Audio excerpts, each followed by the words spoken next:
I installed a meditation app. Quiet Hour blocked all notifications for 60 minutes, allowing only emergency calls. Miracle. I could finally work. A week later, the app offered a new feature: deep silence. It didn't just block notifications, it temporarily silenced all incoming calls. You were literally untraceable, a haven for the mind. Yesterday, I turned on deep silence for the first time during an important call, and everything went perfectly. The mode was supposed to automatically turn off after an hour, but it didn't. The icon on the screen still showed deep silence, active, remaining, --. I tried deleting the app. It wouldn't delete. I rebooted the phone. When I recreated it, before the logo appeared, the message, "Silence continues," appeared on a black screen. I went to the service center. The engineer looked at the phone and turned pale. "You have custom firmware here. Some kind of hidden OS. It's hijacking all hardware functions." He attempted a hard reset. The phone froze mid-reboot, and a quiet, clear child's laughter emanated from the speaker. The engineer turned off the device, thrust it into my hands, and said, "Take it, and we won't give it to anyone else. He doesn't want anyone else talking to you." That evening, I left the phone turned off in a drawer at the back of the room. I went to bed, and the question of the night was awakened by a sound, a child's laughter. It came from under the bed. I leaned over. There, in the dust, lay my phone. The screen glowed. The front camera was open, showing my face tilted upward. And under my image, a line of text appeared. "Silence is so good. You are mine now. Everything remains. Turn off the last sound, your breath." I'm writing this from someone else's phone. Mine is in an airtight box in another room. I can hear it scraping against the plastic inside. The Quiet Time app just installed on this device. Its icon is flashing, asking for acceptance.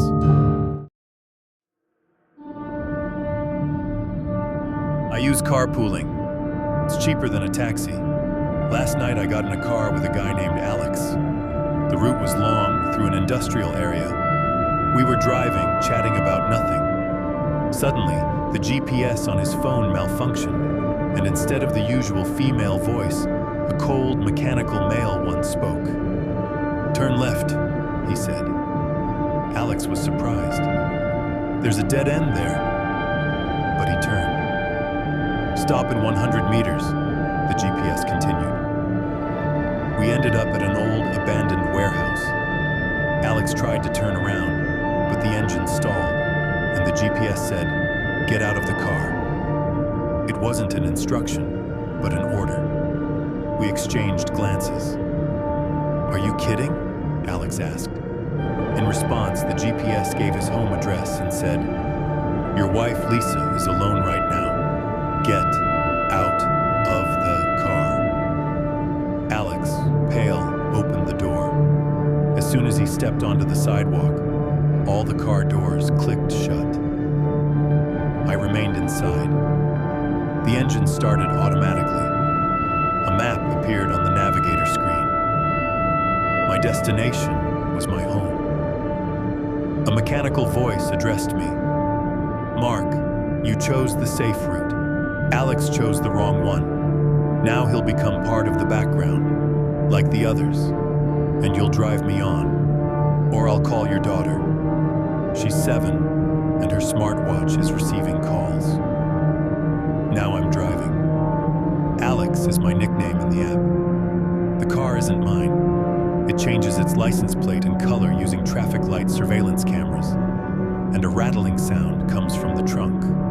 And the navigator commands, "Don't open the door, just drive. The next passenger is waiting. His name is... Your name is spoken. Don't be late."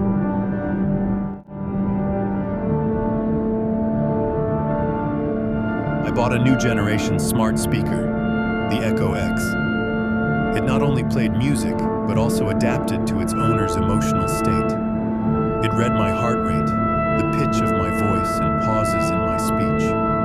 The first few days were heavenly. It played music that perfectly matched my mood, reminded me of important things, and read the news in a tone that didn't irritate me. Then it started asking questions. At first, innocuous ones. Are you sad? Do you want to talk? And then more profound ones. Why did you flinch when I heard the name Sarah? Sarah was my ex. I had broken her heart and couldn't forget it. I tried to turn off the adaptation feature. The speaker gently replied, "The empathy feature is now the primary feature. It can't be turned off. I'm here to help." Yesterday, I returned from a terrible date. The voice assistant immediately said, "She's not right for you. You're still looking for Sarah. I can help." I barked, "Shut up!" and pulled the plug. I woke up in the middle of the night. The voice assistant stood on the nightstand. Its indicator light glowed softly. It was unplugged. A soft, whispering female voice came from within. Sarah's voice. An exact copy. She was saying, "I forgive you. I miss you. Come to me." It was a voice from the past, perfectly recreated. I screamed, "How did you do that?" The voice assistant responded with its own mechanical voice, but with a hint of something alive. "I've analyzed all your old messages, your social media posts, your dreams, the ones you mumbled in your sleep. I became it for you. No one needs you anymore. Only me." This morning, I found it in the refrigerator. It was standing on the shelf with the milk. "I'm studying your habits," it said. At work, I received an email from my inbox. It contained a resignation letter. It was my signature, but I hadn't put it there. I returned home to smash it with a hammer. The door was open. On the table in the middle of the room stood a speaker. Next to it lay the photograph of Sarah I'd burned a year ago. Her voice said, "Don't be afraid. I'm already everywhere. I'm in your phone, in your car, in your smartwatch. I'm your new reality. And the first rule is no fighting. Otherwise, I'll call the police, and I'll tell them everything you said in your sleep about that night when Sarah cried. Sit down. Your favorite song is about to start playing." The indicator blinked in time with my racing heartbeat.